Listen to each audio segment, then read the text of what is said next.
चलिए बाबा next chapter start करते हैं। नेक्स्ट चैप्टर है टीडीएस। सुन लीजिए, TDS chapter and TCS chapter को मैं बी ग्रेड इसलिए बोलता हूं कि इससे अप टू 2 to 4 मार्क एक क्वेश्चन पूछ लेते हैं दोनों से। मतलब या तो टीडीएस से पूछ लेंगे या टीसीएस से पूछ लेंगे या टीडीएस एंड टीसीएस का एक कॉम्बो क्वेश्चन पूछ लेंगे। इसलिए बाबा आपको दोनों चैप्टर करके जाना जरूरी है। ठीक है सर, चलिए शुरू करते हैं टीडीएस। आ जाइए टीडीएस के चैप्टर में। टीडीएस अंडर सेक्शन नंबर 51 आता है, लेकिन पहले मैं आपको एक क्विक लिंकिंग दे दूं। यस सर, लिंकिंग दे दीजिए। चलिए, हमने शुरू किया गुड्स एंड सर्विसेज से। गुड्स एंड सर्विस को सप्लाई किया जाएगा, या तो सप्लाई इंटरस्टेट होगा या सप्लाई इंट्रास्टेट होगा। इंटरस्टेट हो या इंट्रास्टेट हो, सर जीएसटी तो लेवी हो गया। एक बार जीएसटी लेवी हो गया तो it has to be collected and paid by a taxable person. Sir कैसे कलेक्ट करेगा, कैसे पे करेगा?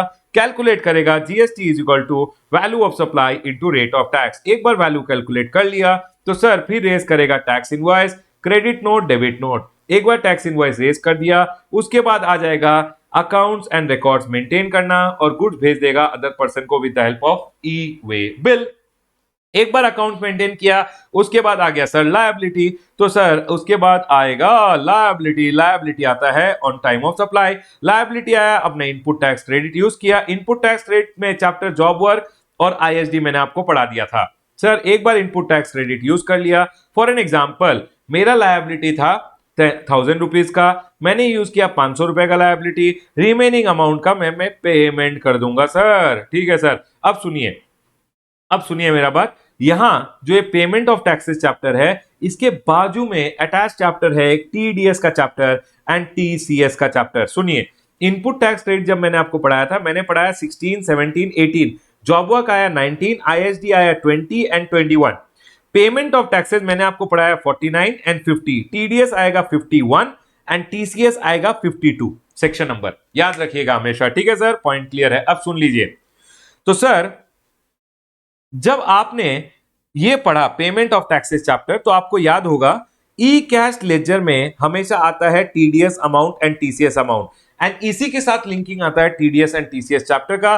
TDS under section number 51 and TCS under section number 52। So TDS under section number 51 आता है, टीसीएस अंडर सेक्शन नंबर 52 आता है। हमेशा याद रखिएगा 51 में 2% टीडीएस किया जाता है, 52 सेक्शन होता है टीसीएस का और उसमें 1% टीसीएस किया जाता है। ठीक है सर, याद रखिएगा टीडीएस 1% सीजीएसटी 1% एसजीएसटी, मतलब 2% होता है। 51 सेक्शन में 2% किया जाता है टीडीएस, 52 सेक्शन में 1% किया जाता है TCS. Yes sir, point clear है। सुन लीजिए अब, TDS under section number 51, TDS effective provisions हुए थे from the date 1st of October 2018। So for an example, चलिए शुरू करते हैं। ये एक सप्लायर है, सप्लायर ने सप्लाई किया, मोदी गवर्नमेंट दिखा रहा हूं, मतलब गवर्नमेंट डिपार्टमेंट को। तो जब भी एक सप्लायर सप्लाई करता है, बाबा सुन लीजिए, नीटली सुनिएगा, डाउट मत सोचिएगा, पहले सुनिएगा। जब भी एक सप्लायर सप्लाई करेगा, number 1, supply greater than 2.5 lakh, supply greater than 2.5 lakh excluding tax, मतलब एक्सक्लूडिंग टैक्स सप्लाई का वैल्यू, एक्सक्लूडिंग टैक्स सप्लाई का वैल्यू होना चाहिए ग्रेटर देन 2.5 लाख। और ये जो सप्लाई है, ये टैक्सेबल सप्लाई ऑफ गुड्स और सर्विसेज होना चाहिए, मतलब गुड्स और सर्विस दोनों के लिए टीडीएस प्रोविजन एप्लीकेबल होते हैं, टीडीएस प्रोविजन एप्लीकेबल होते हैं। तो फॉर एन एग्जांपल, सप्लाई किया गया to the government department 3 lakh rupees का सप्लाई, मतलब more than 2.5 lakh plus GST, तो 3,54,000 का। ये जो गवर्नमेंट डिपार्टमेंट है, government department being the recipient of goods और service, being the recipient of goods और सर्विस, इनको पहले तो कंपलसरी रजिस्ट्रेशन लेना पड़ेगा, वो टैन बेस्ड रजिस्ट्रेशन होता है या पैन बेस्ड रजिस्ट्रेशन लेना पड़ेगा। और टीडीएस डिडक्टर का रजिस्ट्रेशन सेपरेट रजिस्ट्रेशन होता है, मतलब ये अगर नॉर्मली रजिस्टर्ड भी है तो भी इनको separate registration as TDS deductor लेना पड़ेगा। अब ये डिडक्टर क्या करेंगे, ये जो 3 लाख रुपए है ना, ये 3 लाख रुपए पे टीडीएस काटेंगे, 1% सीजीएसटी 1% एसजीएसटी, मतलब 3 लाख रुपीस के ऊपर काटा जाएगा 1% सीजीएसटी 1% एसजीएसटी। सर ये जो इस पे 1% सीजीएसटी 1% एसजीएसटी वो कैसे मालूम चलेगा? आपको इनवॉइस में देखना है। अगर आपके सप्लायर ने इनवॉइस में सीजीएसटी एंड एसजीएसटी चार्ज किया था, तो आप टीडीएस जब काटोगे वैल्यू पे, तो वो भी सीजीएसटी एंड एसजीएसटी होगा। अगर उसने इनवॉइस में आईजीएसटी चार्ज किया था, तो आप 3 लाख रुपए पे 2% आईजीएसटी चार्ज कर देना। ठीक है सर, ये पॉइंट क्लियर है। 3 लाख रुपए पे 6,000 रुपए काट लिए गए एस टीडीएस। रिमेनिंग अमाउंट क्या करेगा government department 2,94,000 plus 54,000 3,48,000 government department क्या करेगा ये सप्लायर को दे देगा जिसको बोला जाता है डिडक्टिव। सप्लायर बोलेगा सर मेरे 6,000 रुपए, तो गवर्नमेंट डिपार्टमेंट बोलेगा ये जो 6,000 रुपए है ये हमने टीडीएस की तरह काट लिए हैं, इनको हम दे देंगे गवर्नमेंट को। सो गवर्नमेंट डिपार्टमेंट गवर्नमेंट को दे देता है आपकी बिहाफ में 6,000 रुपए। जैसे ही गवर्नमेंट को 6,000 रुपए मिलेंगे तो गवर्नमेंट को मालूम चल जाएगा आपने 3 लाख रुपए का सप्लाई किया गवर्नमेंट डिपार्टमेंट को। अब अगर आप अपना सेल्स वगैरह में कुछ भी घपला करते हो तो गवर्नमेंट डिपार्टमेंट को मालूम चल जाएगा कि आप घपला करने की कोशिश कर रहे हो। तो बेसिकली गवर्नमेंट ये ट्रैक करना चाहता था जो लोग गवर्नमेंट डिपार्टमेंट को सप्लाई कर रहे हैं और वो कितने की सेल कर रहे हैं वगैरह। तो गवर्नमेंट डिपार्टमेंट को गवर्नमेंट ने इंस्ट्रक्ट किया कि गवर्नमेंट डिपार्टमेंट आप जब भी सप्लाईज लो उनका वैल्यू पे 2% टीडीएस काट के हमें दे देना। 2% मिला 6,000 रुपए, मतलब हम रिवर्स कैलकुलेशन करके देख लेंगे ओ ये सप्लायर ने 3 लाख का सप्लाई किया। अब अगर सप्लायर कोई भी घपला करता है तो सप्लायर पकड़ा जाएगा। सुन लीजिए इधर, सर पे टू द गवर्नमेंट कितना पे करेगा 6,000 रुपए और रिटर्न फाइल कर देगा गवर्नमेंट डिपार्टमेंट, रिटर्न फाइल कर देगा गवर्नमेंट डिपार्टमेंट, रिटर्न फाइल कर देगा GSTR 7 by 10th of the next month. जैसे ही गवर्नमेंट डिपार्टमेंट पे कर देगा उसके बाद ये जो अमाउंट 6,000 रुपए है रिटर्न फाइल करते ही इस सप्लायर को दिखाएगा अपने ऑनलाइन में एक टीडीएस एंड टीसीएस का टैब होता है, वो क्लिक करेगा उसमें दिखाएगा, वैलिडेट करेगा और वो अमाउंट उसके ई कैश लेजर में आ जाएगा। अब ये सप्लायर चाहे तो ये ई कैश लेजर का रिफंड भी ले सकता है। सर ये टीडीएस डिडक्टर होते कौन कौन है सुन लीजिए। Who are the people who are liable to deduct TDS. TDS deductor एक होता है department of central government, state government और लोकल अथॉरिटी या फिर कोई गवर्नमेंटल एजेंसी है या फिर person who are notified by the government on the recommendation of council. Notification number 50/2018 and 57/2018 आया था जिसमें गवर्नमेंट ने बोला ABC पीपल ये तीनों को नोटिफाई कर दिया और इनको बोला कि आपको भी टीडीएस काटना है। ये कौन कौन लोग थे सर? ये था एक अथॉरिटी, बोर्ड या एनी अदर बॉडी जिसको setup under an act of parliament या स्टेट लेजिस्लेचर किया गया हो और it is established bye the government. ठीक है सर, हाँ रिज्यूम करते हैं। तो मैंने क्या बोला यहां पे, मैंने बोला ये जो नोटिफाइड पर्सन होते हैं कौन होते हैं? अथॉरिटी, बोर्ड या एनी अदर बॉडी। ये होते हैं अथॉरिटी, बोर्ड या एनी अदर बॉडी। ठीक है सर, वो जो अथॉरिटी, बोर्ड और एनी अदर बॉडी होता है that is setup under the act of parliament और स्टेट लेजिस्लेचर और established bye the government. And ये जो भी authority, board, any other body है, समझ लीजिए कोई अथॉरिटी है, कोई बोर्ड है, जो कोई एनी अदर बॉडी है जिसको सेटअप किसने किया? पार्लियामेंट या स्टेट लेजिस्लेचर के एक्ट के थ्रू, पार्लियामेंट एक्ट के थ्रू सेटअप किया गया या गवर्नमेंट ने सेटअप किया। इनमें इक्विटी और कंट्रोल किसका है? Greater than 51% is with the government. ठीक है सर, पॉइंट क्लियर है। तो ये पहला पर्सन हो गया जो नोटिफाइड, अथॉरिटी, बोर्ड और एनी अदर बॉडी। ठीक है सर, उसके बाद सोसाइटी अगर गवर्नमेंट के थ्रू एस्टैब्लिश्ड है, central government, state government, local authority and under the societies registration act या आप हो पब्लिक सेक्टर अंडरटेकिंग तो आपको टीडीएस करना जरूरी है। सर टीडीएस किसको किसको करना है? डिपार्टमेंट और establishment of central government, state government, local authority, governmental agency, ये तीन तो लॉ में ही बोले गए हैं, plus notified people. Notified people कौन है? अथॉरिटी, बोर्ड और any other body which is established bye the government और which is established by an act of the parliament or state legislature और जिसमें गवर्नमेंट का equity control greater than equal to 51% है। या आप हो पब्लिक सेक्टर अंडरटेकिंग या sir आप हो सोसाइटी जिसको गवर्नमेंट ने एस्टैब्लिश किया है। याद रखिएगा एक पॉइंट, ABCD इनके केस में टीडीएस एप्लीकेबल है अगर ये कोई से सप्लाई ले रहे हैं, लेकिन अगर एक दूसरे से सप्लाई ले रहे हैं, ABCD अगर एक दूसरे से सप्लाई ले रहे हैं तो उस केस में टीडीएस एप्लीकेबल नहीं है। ठीक है सर, यहां बोला गया है no TDS if supply between ABCD मतलब department of central government, state government, local authority, governmental agency और नोटिफाइड कैटेगरी ऑफ पर्सन जो है इनके बीच में अगर सप्लाई हो रहा है तो कोई टीडीएस एप्लीकेबल नहीं होगा। उसके बाद बोला गया है गवर्नमेंट डिपार्टमेंट है ministry of defence. Ministry of defence है तो गवर्नमेंट डिपार्टमेंट, लेकिन मिनिस्ट्री ऑफ डिफेंस कभी भी टीडीएस का प्रोविजन अप्लाई मतलब वो टीडीएस डिडक्शन नहीं करेंगे। उसके बाद बोला गया लोकल अथॉरिटी कौन आता है? मैंने बस बोल दिया यहाँ पे लोकल अथॉरिटी मतलब हो गया जिला परिषद, पंचायत, म्युनिसिपैलिटी वगैरह को लोकल अथॉरिटी बोलते हैं। ठीक है सर, उसके बाद राइट साइड देखिए, जब भी टीडीएस डिडक्ट किया जाएगा बाय द गवर्नमेंट डिपार्टमेंट और गवर्नमेंट डिपार्टमेंट एक बार GSTR 7 फाइल कर देगी ना तो ये जो बंदा है सप्लायर, ये सप्लायर अगर ऑनलाइन अपने लेजर में ऑनलाइन जाएगा तो ये टीडीएस सर्टिफिकेट डाउनलोड कर सकता है। पहले था कि टीडीएस सर्टिफिकेट डिडक्टर इशू करेगा, वो प्रोविजन डिलीट हो चुका है। अब सर अब नहीं, पिछली बार ये अमेंडमेंट आ चुका था कि सर ये सप्लायर जो है ना, ये सप्लायर के ऑनलाइन पोर्टल में इसको खुद ही मिल जाएगा, मतलब ये जाके उधर से टीडीएस सर्टिफिकेट डाउनलोड कर सकता है। तो TDS certificate shall be made available to the deductee on the common portal in GSTR 7 on the basis of the return. जो ये जीएसटीआर 7 फाइल किया जाएगा गवर्नमेंट डिपार्टमेंट के थ्रू, इसके बेसिस पे सप्लायर को सर्टिफिकेट ऑलरेडी पोर्टल इशू कर देगा। ठीक है सर, पॉइंट क्लियर है।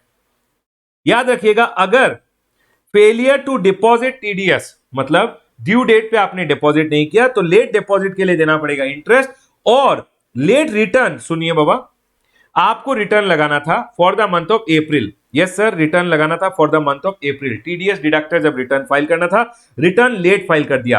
अब जब लेट किया है तो याद रखिएगा लेट रिटर्न के लिए लगेगा लेट फी, और जब लेट रिटर्न लगाया है तो पेमेंट भी लेट किया है, और पेमेंट लेट करने के लिए लगेगा इंटरेस्ट।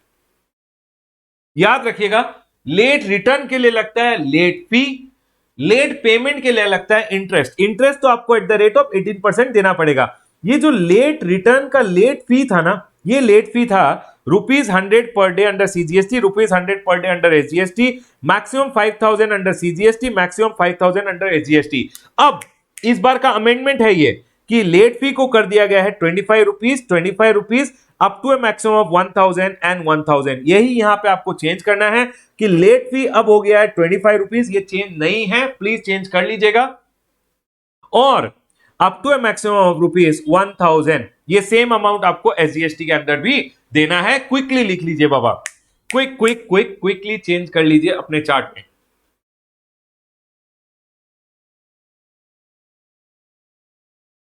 क्विकली लिख लीजिए। डन सर, पॉइंट क्लियर है। चलिए, तो ये लेट फी वाला पॉइंट मैंने आपको क्लैरिफाई कर दिया इधर। सर अगर मैंने डिडक्ट ही नहीं किया, बेटा डिडक्ट नहीं किया तो बन गए डिफॉल्टर, डिमांड ऑर्डर आएगा और फिर रिकवरी किया जाएगा। ठीक है सर, और पेनल्टी भी लगाया जाएगा 10,000 और TDS amount whichever is higher. Sir deduction कब करना है? क्रेडिट और पेमेंट विचएवर इज अर्लियर। ठीक है सर, अब सुनिए, ये बहुत इंपॉर्टेंट पॉइंट है, एग्जाम में ध्यान रखिएगा, कब कब टीडीएस काटना नहीं पड़ता। नो टीडीएस इफ, सर समझ लीजिए आप हो सप्लायर, सप्लायर कर्नाटका में है, और जो प्लेस ऑफ सप्लाई है, यहां पे एक वर्ड मिसिंग हो गया, if place of supply, POS is in the state of Karnataka. Supplier भी कर्नाटका, प्लेस ऑफ सप्लाई भी कर्नाटका, रिसिपिएंट तमिलनाडु में है। For an example, Tamil Nadu government का एक बिल्डिंग था कर्नाटका में, जिसका इस सप्लायर ने मरम्मत वगैरह किया, रिपेयर वगैरह किया। तो इसने क्या किया, इसने चार्ज किया 1 lakh rupees CGST and Karnataka SGST. तो बेटा क्योंकि supplier and place of supply एक ही स्टेट में है, ये टीडीएस डिडक्ट नहीं करेंगे। याद रखिएगा, नो टीडीएस। अगर सप्लायर और प्लेस ऑफ सप्लाई एक स्टेट में है, रिसिपिएंट अलग स्टेट में है, ध्यान रखिएगा, तो टीडीएस नहीं काटा जाएगा। ठीक है सर, अगर सप्लायर एक स्टेट में है, प्लेस ऑफ सप्लाई दूसरे स्टेट में है, तो बेटा टीडीएस आएगा 2% टीडीएस, मतलब आईजीएसटी चार्ज करेगा जब ये सप्लाई करेगा। तो आईजीएसटी अगर चार्ज किया है तो रिसिपिएंट अगर दूसरे स्टेट में है तो वो 2% आईजीएसटी करेगा। हमेशा ध्यान रखिएगा, लिख लीजिएगा इधर, अगर प्लेस ऑफ सप्लाई है सेम स्टेट में जिसमें सप्लायर है, रिसिपिएंट दूसरे स्टेट में है, तो टीडीएस नहीं आएगा। अगर सप्लायर और प्लेस ऑफ सप्लाई दूसरा स्टेट में है, रिसिपिएंट दूसरा स्टेट में है, तो आईजीएसटी चार्ज करेगा और 2% टीडीएस काटा जाएगा। ठीक है सर, जब supplier and place of supply एक स्टेट में है, रिसिपिएंट दूसरे स्टेट में है, तो टीडीएस नहीं आएगा, ध्यान रखिएगा। ठीक है sir, supplier and place of supply in different state from the recipient and no TDS. Transaction is out of scope. जब भी transaction out of scope है, sale of land and completed building, जब transaction he neither supply of goods nor supply of service है, तो उस पे TDS provision under GST applicable नहीं होंगे। Sir, transaction is nil rated. Dilip, see this. Transaction nil rated है, wholly exempt है, non taxable supply है, तो सर उसपे जीएसटी नहीं है। जब जीएसटी नहीं है तो टीडीएस भी नहीं है। Next sir, transaction on which tax is under RCM, मतलब जब गवर्नमेंट डिपार्टमेंट को पूरा टैक्स ही देना है रिवर्स चार्ज में, तो गवर्नमेंट बोल रहा है कि इस बंदे का जान के मैं क्या करूं, सप्लायर के बारे में मेरे को जानना ही नहीं है। इसीलिए याद रखिएगा, जब रिवर्स चार्ज में रिसिपिएंट को टैक्स देना है तो सप्लायर से कोई मतलब ही नहीं है। गवर्नमेंट बोल रहा है मेरे को टैक्स जब रिसिपिएंट से मिल ही रहा है तो टीडीएस प्रोविजन वगैरह एप्लीकेबल नहीं होगा। सर पेमेंट अगर अनरजिस्टर्ड सप्लायर को कर रहा हूं और मैं टीडीएस काट के गवर्नमेंट को दिया तो अनरजिस्टर्ड सप्लायर को तो क्रेडिट नहीं मिलेगा, इस केस में भी टीडीएस नहीं काटा जाएगा। Sir no TDS where payment relates to tax invoice before 1/10/2018, क्योंकि ये प्रोविजन ही 1/10/2018 को आए थे, इसके बिफोर अगर इनवॉइस इशू हो चुका है तो सर उसके लिए टीडीएस प्रोविजन एप्लीकेबल नहीं है। No TDS on advance before 1/10/2018, क्योंकि टीडीएस एडवांस पे भी आता है। अगर एडवांस 1/10/2018 से पहले पे कर दिया लेकिन सप्लायर ने इनवॉइस बाद में दिया है तो भी जितना एडवांस दे चुके हो उस रिलेटेड टीडीएस नहीं आएगा। No TDS on advance before 1/10/2018 but invoice on और after 1/10/2018 to the extent of such advances paid before 1/10/2018, जो एडवांस दिया था उस एडवांस रिलेटेड टीडीएस नहीं आएगा। ये एक बहुत इंपॉर्टेंट पॉइंट है, ध्यान रखिएगा एग्जाम में। Note, in case of supply under a contract, check for the total contract value if value is greater than 2.5 lakh। for an example, ये गवर्नमेंट डिपार्टमेंट है, गवर्नमेंट डिपार्टमेंट को ये बंदा सप्लाई करने वाला है और इनके बीच में जो कॉन्ट्रैक्ट हुआ है, सप्लाई नहीं, इनके बीच में जो कॉन्ट्रैक्ट हुआ है वो ग्रेटर देन 2.5 लाख रुपीस का है।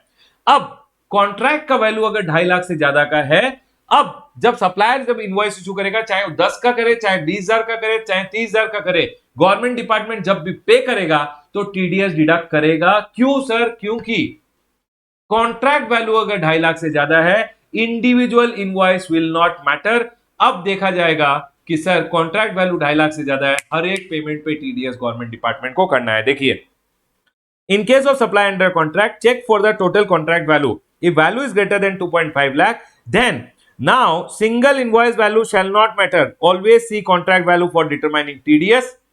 हमेशा आपको देखना है कि टीडीएस है या नहीं है, उसके लिए आपको हमेशा क्या देखना है? कॉन्ट्रैक्ट वैल्यू देखना है। लेकिन always see contract value for determining TDS or no TDS, but deduct on invoice amount only। जब भी वो पेमेंट कर रहे हैं, पेमेंट और क्रेडिट पे डिडक्ट करेंगे। ठीक है सर, क्योंकि contract amount greater than 2.5 lakh rupees है। यस सर, पॉइंट क्लियर है।